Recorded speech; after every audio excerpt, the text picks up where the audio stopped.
Election हो जाए उसके बाद ये राजौरी पुंछ में अपना सपोर्ट डिक्लेयर करेंगे।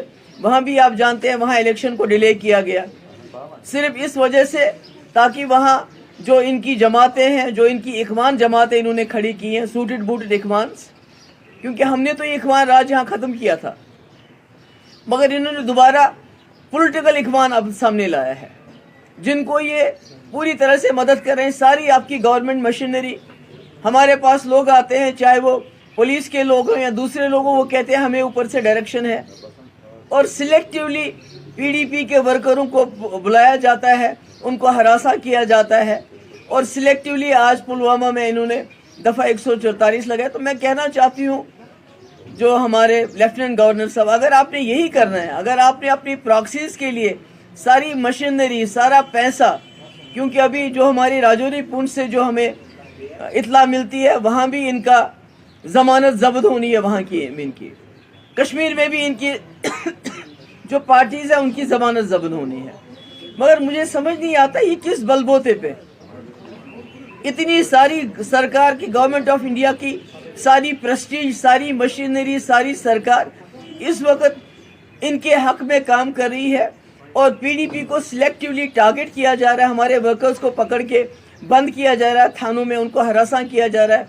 परसों हमारा 70 साल का आजम मलिक, उसको बंद किया और 2 दिन के बाद उसको छोड़ दिया।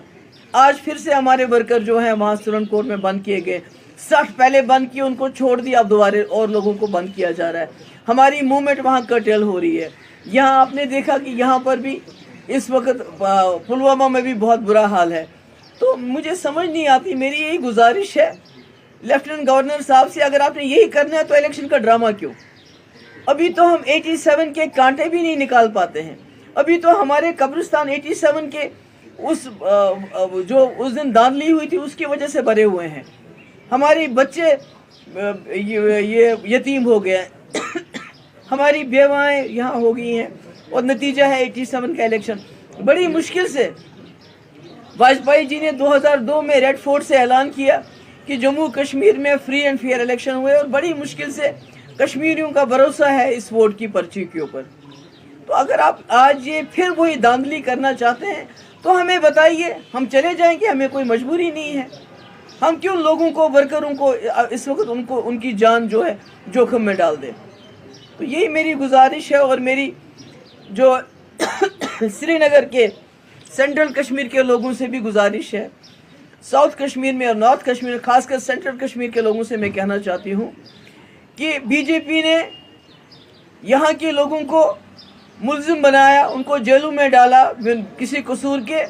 हमने उसी में से एक मुल्जिम को आपका कैंडिडेट बनाया है, वहीदुर रहमान परा, जिसको 3 साल जेल में बंद रखा गया।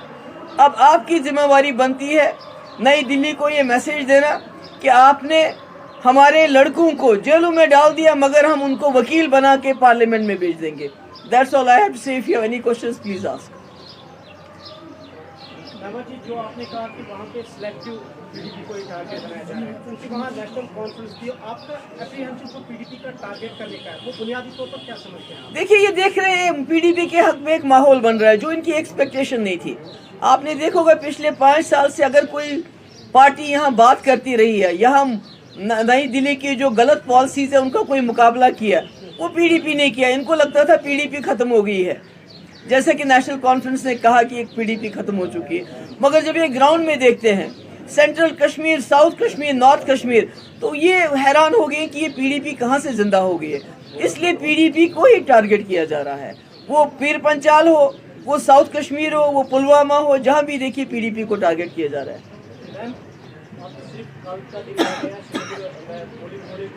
2019 के बाद अब जब इस वक्त इलेक्शन कैंपेन चल रहे हैं तो लोगों की अच्छी खासी तादाद रैलियों में देखी जा रही है। क्या आपको लग रहा है कि लोग इस वक्त अब वोट डालने के लिए पुलिस, वही तो इनको पसंद नहीं है? तो इन्हें तो मुझे बताइए, पुलवामा जैसे हसास इलाके में ये खुद कहते हैं मिलिटेंसी खत्म है, तो दफा 144 क्यों लगा रहे हैं? लोगों को हरासा करने के लिए, लोगों को तंग करने के लिए, ताकि लोग निकले ही ना बाहर वोट डालने के लिए। और क्या मकसद हो सकता है? मैम, मेरा एक क्वेश्चन है। कल से यहाँ एक बात सवाल उठ रहा है कि वजीर दाखिला साहब ने कहा कि मकबूजा आज़ाद पाकिस्तान का जो कश्मीर है, 1-1 इंच उसकी ज़मीन हमारी है।